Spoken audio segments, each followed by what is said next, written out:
بسم اللہ الرحمن الرحیم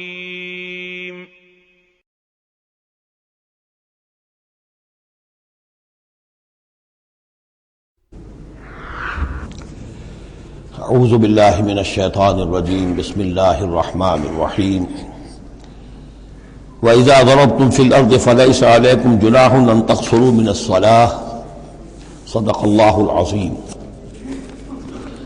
اب یہ پھر کچھ شریعت کے احکام آ رہے ہیں، گویا کہ خطاب کا رخ پھر اب مسلمانوں کی طرف، اہل ایمان کی طرف۔ شریعت کے احکام، عبادات سے متعلق تفاصیل۔ اور اے مسلمانوں، جب تم زمین میں سفر کرو تو کوئی حرج نہیں ہے تم پر، کوئی گناہ نہیں ہے کہ تم کچھ کم کر لیا کرو نماز میں۔ ان خفتم ان یفتنکم الذین کفروا، اگر تمہیں اندیشہ ہو کہ تم کو نقصان پہنچائیں گے کافر۔ ان الکافرین کانوا لکم عدوا مبینا، یقیناً یہ کافر تمہارے کھلے دشمن ہیں۔ یہ ہے قصر صلاۃ، لیکن صلاۃ الخوف کی حالت میں، جنگ کی حالت میں قصر کا حکم۔ اور اس میں بھی خاص طور پر جو صورتحال تھی کہ جب حضور کے ساتھ ہوتے تھے تو اب اگر شکل یہ ہوتی کہ آدھا آدھا لشکر علیحدہ علیحدہ نماز پڑھے اور پھر حضور ایک کے ساتھ نماز پڑھیں تو دوسروں کو محرومی کا احساس ہوتا۔ لہذا آپ دیکھیے کہ ایک بہت عمدہ تدبیر بتائی گئی۔ فَإِذَا كُنْتَ فِيهِمْ، تو اے نبی جب آپ بھی ان کے اندر موجود ہوں، فَأَقَمْتَ لَهُمُ الصَّلَاةَ، اور آپ نے ان کے لیے نماز کھڑی کر دی ہو، فَلْتَقُمْ طَائِفَةٌ مِّنْهُمْ مَعَكَ، تو ان میں سے ایک گروہ کو تو کھڑے ہونا چاہیے آپ کے ساتھ، وَلْيَأْخُذُوا أَسْلِحَتَهُمْ، اور جو دوسرے ہیں وہ اپنا اسلحہ لے کر وہ چاق و چوبند رہیں۔ فَإِذَا سَجَدُوا فَلْيَكُونُوا مِنْ وَرَائِكُمْ، تاکہ جب تم سجدہ کرو، جو حضور کے ساتھ نماز پڑھ رہے سجدے میں جائیں تو وہ دوسرا گروہ جو ہے جو نماز میں شریک نہیں ہے وہ ان کی حفاظت کرے، کھڑے رہیں ان کے پیچھے۔ وَلْتَأْتِ طَائِفَةٌ أُخْرَىٰ، اب اس کے بعد ہوتا کیا تھا کہ حضور نے ایک رکعت نماز پڑھا دی اور آپ بیٹھے رہے، دوسری رکعت کے لیے اٹھے نہیں، دوسری رکعت مسلمانوں نے خود ادا کر لی۔ اب جب انہوں نے سلام پھیر دیا چلے گئے تو جو پہلے جو تھے جو اس وقت تک شریک نہیں ہوئے تھے وہ حضور کے پیچھے آ گئے۔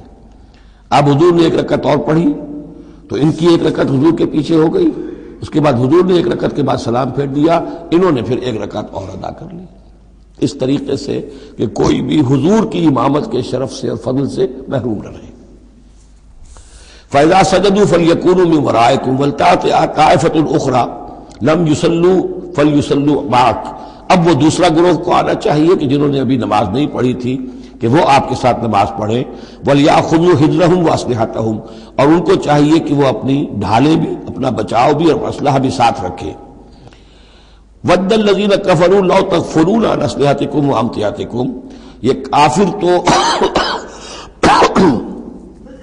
اسی طاق میں رہتے ہیں، اسی امید میں رہتے ہیں کہ تم جیسے ہی غافل ہو جاؤ، وَدَّ الَّذِينَ كَفَرُوا لَوْ تَغْفُلُونَ عَنْ أَسْلِحَتِكُمْ، اپنے اسلحہ سے غافل ہو جاؤ، وَأَمْتِعَتِكُمْ، اور اپنے مال و اسباب سے، فَيَمِيلُونَ عَلَيْكُمْ مَيْلَةً وَاحِدَةً، تو وہ تم پر ایک دم ٹوٹ پڑے حملے کے اندر۔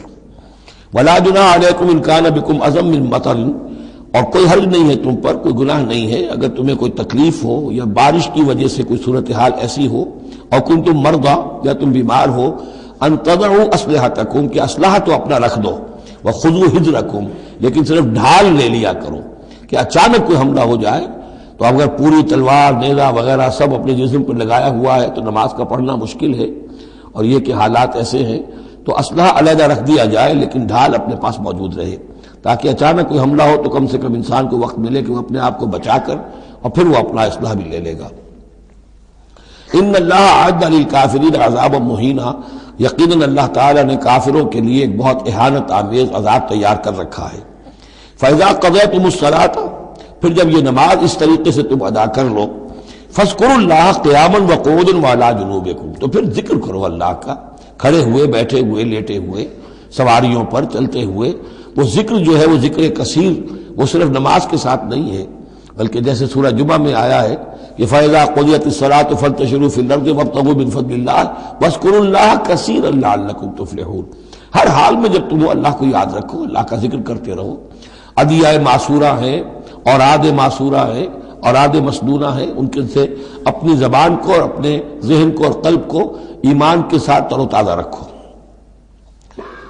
فَإِذَا اطْمَأْنَنْتُمْ، اور جب تمہیں امن حاصل ہو جائے، یعنی یہ نماز کی یہ کیفیت جو ہے یہ صرف اس شکل میں ہوگی کہ خوف ہے، صلاۃ الخوف. جب تمہیں امن حاصل ہو جائے، خوف جاتا رہے، فَأَقِیمُوا الصَّلَاةَ، پھر نماز قائم کرو جیسے کہ نماز کے قائم کرنے کے آداب ہیں، اس کی شرائط ہیں. ان الصلاۃ کانت علی المؤمنین کتابا موقوتا، یقیناً نماز اہل ایمان پر فرض کی گئی ہے، فرض ہونے کی شکل میں اور وقت کے ساتھ.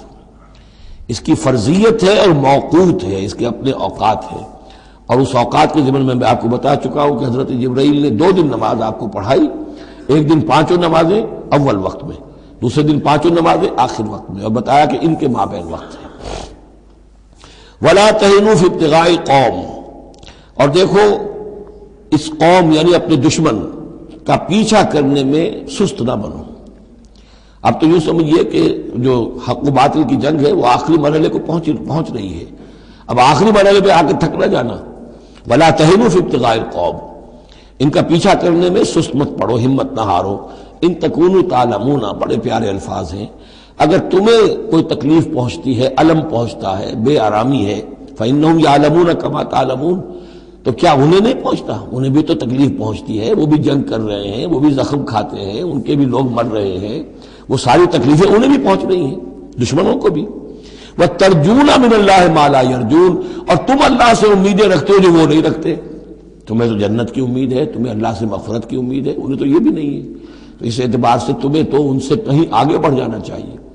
جو آخری آیت تھی سورہ آل عمران کی کہ یا ایھا الذین آمنوا اصبروا وصابروا ورابطوا، ان سے تو بڑھ جانا چاہیے صبر کے اندر کہ تمہارا سہارا تو اللہ ہے. وما صبرک الا باللہ، ان کے تو یہ من گھڑت قسم کے دیویاں دیوتا، ان کے دل کے اندر ان کی حقیقت میں کوئی قدر و قیمت بھی نہیں ہے، پھر بھی وہ اپنے باطل معبودوں کے لیے اس طریقے سے جان جوکھوں میں ڈال رہے ہیں.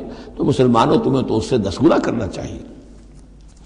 وَلَا تَهِنُوا فِي ابْتِغَاءِ الْقَوْمِ إِن تَكُونُوا تَعْلَمُونَ فَإِنَّهُمْ يَعْلَمُونَ كَمَا تَعْلَمُونَ وَتَرْجُونَ مِنَ اللَّهِ مَا لَا يَرْجُونَ وَكَانَ اللَّهُ عَلِيمًا حَكِيمًا، اور یقینا اللہ تعالی علیم ہے اور حکیم ہے.